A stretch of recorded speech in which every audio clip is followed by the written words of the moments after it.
Hi everybody, Greg Rust with you for Motorsport Australia, and we are delighted to be beaming straight into Europe in the middle of a kind of classic leg of Formula One, really some great circuits that they're attending at the moment, to have a chat with none other than former World Endurance Champion, former Monaco GP winner himself, Mark Webber. G'day. Hey Rusty, how are you, mate?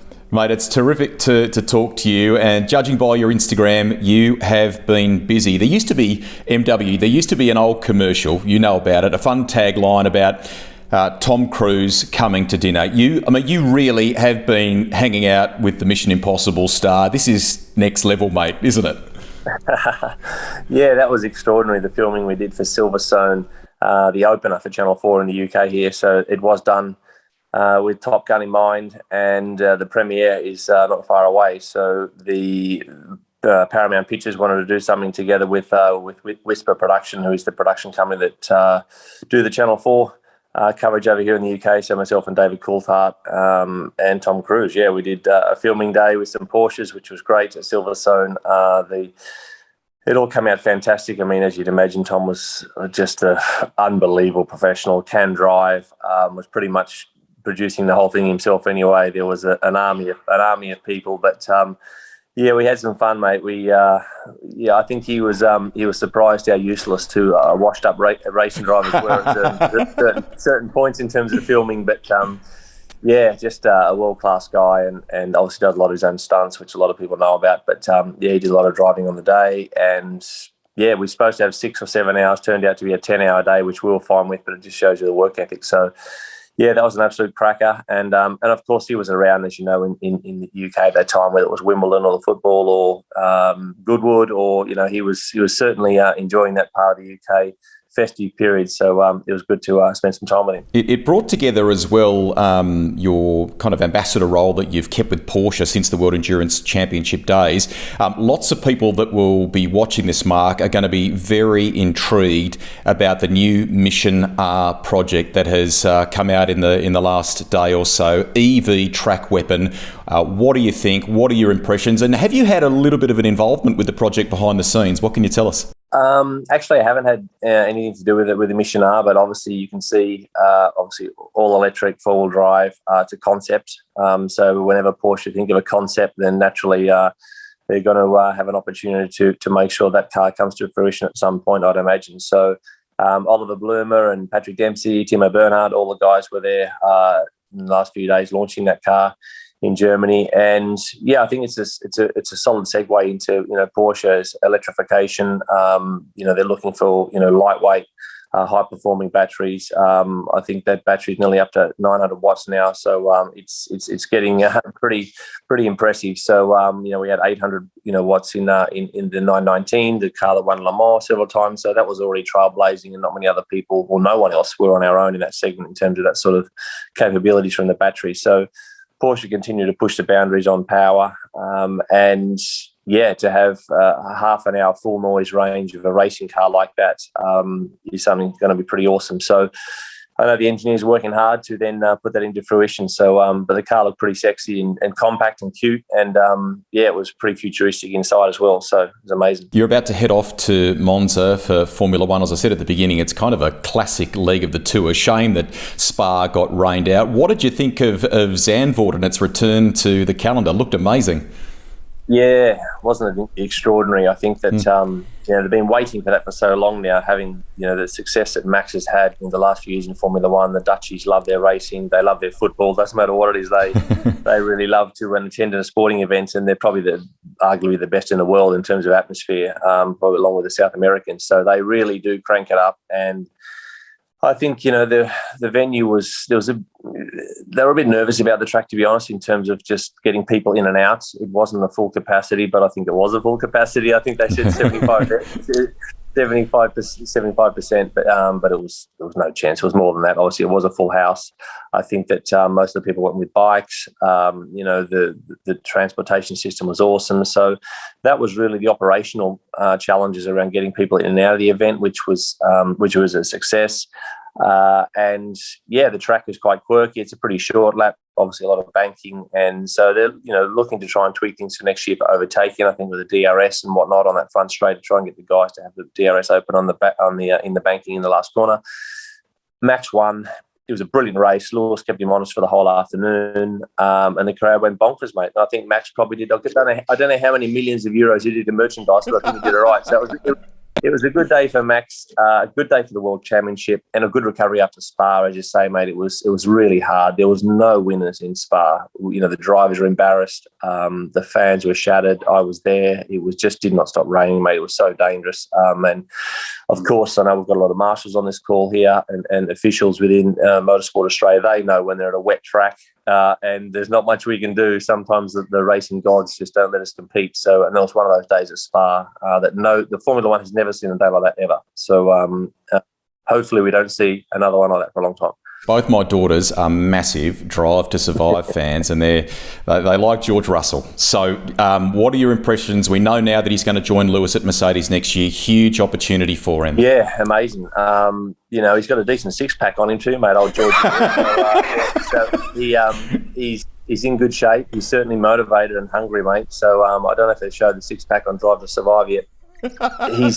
He's been very patient, mate. I think that at Williams for all those years. Okay, this year's been a little bit better, but it's been tough times at Williams for him to show the talent that he's had, and it's not always easy in subpar machinery to consistently show what you're capable of. He's had to be consistent with that and patient. And Toto Wolff now has rewarded him with one of the best seats, if not the best seat. Obviously, Lewis has got the best seat because he's obviously generated that best seat with his own trophy cabinet. But in terms of the best team, I think the culture is correct in the team. I think that it's a really extraordinary opportunity for George to springboard into now this next phase of his career. I sent him a little message yesterday congratulating him, and I just said, mate, it's head down, ass up there for the next 10 years. This is now it's going to be the new normal for him to be having to qualify in the front row at every race or first two rows at every race, depending on how the car's performing. So it's a different level of pressure.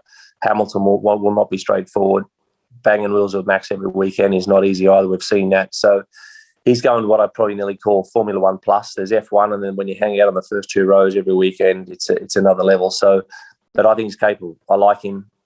He's humble. He's got his head down. He's got a good he's got a good team around him, and he's got that passion and desire, mate, which you need, and enthusiasm. He's a winner, so that's good. Two more before we move on to an important ambassadorial thing that you're doing in conjunction with Motorsport Australia. Just quickly, you're in the paddock. You have seen how they've pivoted, adapted, and learnt to live with COVID, Mark. We're all hoping for third time lucky, perhaps around April next year in the Australian Grand Prix. What are the kind of changes that you've experienced in going to Formula One events now, and the learnings that we can perhaps adapt, hopefully, for next year? Well, I think that, I don't know, Rusty, I think we're probably 30 events in now. So 30, God knows, we're nearly, of course, a season and a half. And we will be finishing this season before we obviously get to Melbourne again. I think, look, we have gone on a journey. The sport has been arguably, we're biased. We love motorsport on this discussion here, but I think Formula One should be proud of what they've done. It's been a logistical and operational nightmare to have Formula One under these current times. Think of the freight, think of the planning, think of the countries that go red lists and then come back off, and then you've sold tickets, you've had promoters, not happy. So it's been a real challenge for Liberty and F1 to continue to have the sport running. But I think just that can-do attitude, we saw it at the top of the show that, a lot of the English F1 teams made respiratory systems straight away for COVID patients. They had the brief from the medical authorities, and they just said, look, we need, 1 million, respiratory systems and with, linked to the tanks and all the rest of it. And Red Bull Racing and McLaren and Williams, they all stepped up and made those in conjunction with designing their cars, so it shows you the priority that, they were giving back to the community and fighting this as much as they could as well. So the pivot and the flexibility within the industry and sport has been uber impressive. I think the learnings, mate, is really just around the testing. The testing's been awesome. So you're getting on site.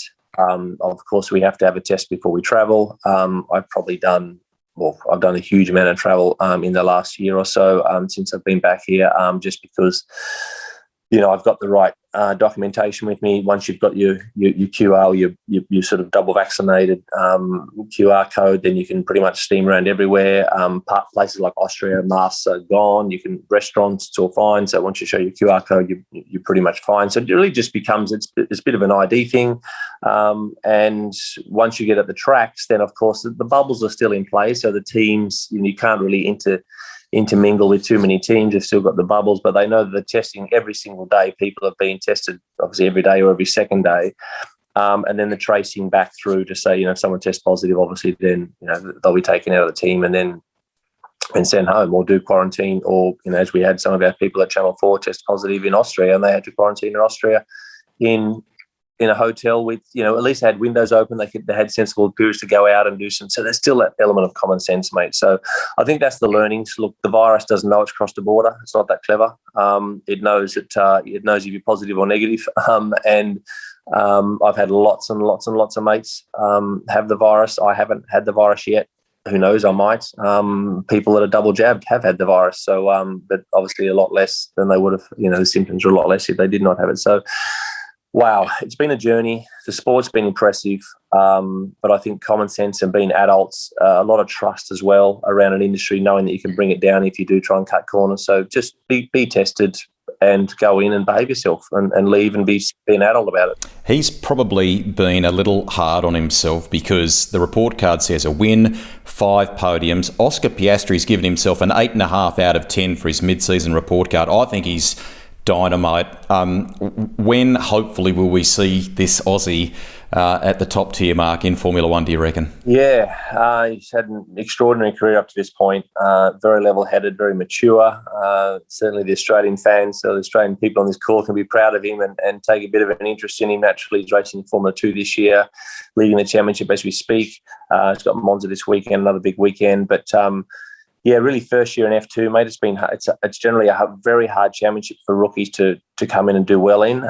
Just the way the cars are and the tyres are very specific to understand. But yeah, he's doing very well. He's getting top results. Look, I think that the market at the moment, given the offset of the F2 championship finishing December, which is a bit of a nightmare when it comes to knowing if you're champion or not that late in the season. So that sinking is not awesome in terms of you sort of knowing what results are going to be on the table from the youngsters before they progress into Formula One.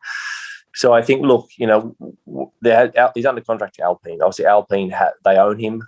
They know they've got a red-hot talent. He's the best academy driver they've had probably ever. And to this day, we saw, Lundgaard go to the States and qualified very well in the IndyCar race. And so they've got some good guys in their stable, but they know that Oscar is the one for F1 and capable of handling F1 in the future. So it's in their hands. They know that he's putting pressure on them, and it's a good problem to have. Now, you are a part of a very important program. During the week, I hosted a webinar for Motorsport Australia and for their officials as we look at the road ahead and some things that they can do while we're in lockdown scenarios to keep learning, keep improving as they do with the great work they do for supporting the sport. And they announced in that webinar that Motorsport Australia is partnering with Maxwell Plus. And this is a really good initiative, Mark. You're in your mid-40s now.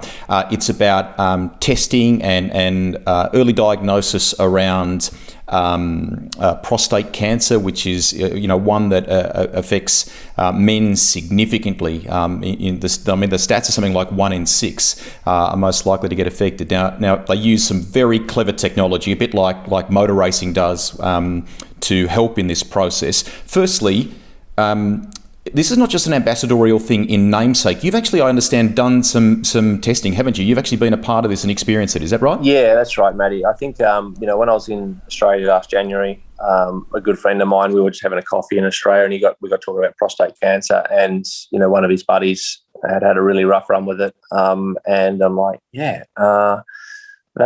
I'm 40. I just feel like most of us, mate, blokes, we're really useless at looking after ourselves, and we sort of in denial of probably what age we are. I'm stoked to be 45. I'm not worried about that at all. But like it happens pretty quick, creeps up on you, and you feel good, and you're like, oh, maybe I should go and get tested. And he said, well, there's this company, Maxwell Plus, that do the diagnostics compared to the old, the sort of evasive old test that used to be in play. it's moved on from there. It's now pathology. It's a very, very simple blood test. The blood work goes away. Then it's machine learning, it's AI, artificial intelligence, and the accuracy is absolutely off the charts. I think there's around 70 biopsies that happen in Australia, Rusty, that are unnecessary at the moment in Australia. So it's Wow. notorious how, I suppose, delayed that we are on this process. You're right. It's a massive problem in Australia. 3,000 men die of prostate a year in Australia. And Maxwell Plus, then I went and had my test. It was easy. Just go to your local pathologist. So it's on their website that you obviously you give your family history. You give us some basic details. Very, very simple on the journey that you're in on your life in terms of your health status. Really easy. And then they give you a local pathology just on your map, because when you put your postcode in, they know exactly where your closest one is. You go down there. It's the booking has already been self-made by Maxwell. You go in, you do the blood work, and then it gets sent away, and then you get your results. Now, the biggest thing here, Russ, is obviously for men to, first of all, it's as easy as it's ever been. That's the first thing, which is great. And that Maxwell just wanted to make sure that no man is diagnosed too late, because we know with prostate, it's 99% curable. And then so people get a bit comfortable around this, if it's that easy to cure, then maybe it's not such a big deal. Well, obviously, and if you get it late, the stats are horrendous. The stats are really bad, and it's a painful, there's nothing good about it. It's a really, really tough cancer to have for males.